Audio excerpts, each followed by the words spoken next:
head. It causes unrelenting hiccups. Unrelenting. It's actually has a title, dexamethasone induced hiccups. Bam, I y'all. hiccuped up. I could not stop hiccups for 3 days. 3 days.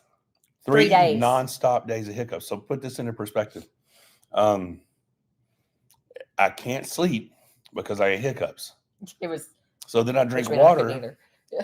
so that I can not have hiccups. Then I got to pee every 30 minutes. I got up every single night we've been here 12 to 14 times to pee. It was terrible. And if I wasn't getting up to pee, I had hiccups. But you know, when the hiccups stopped and when he finally got sleep? After breakfast this morning. After breakfast this morning, I came back and ended up taking maybe about an hour and a half worth of naps with no hiccups. And I hadn't had hiccups since. So thank God I will never take that again.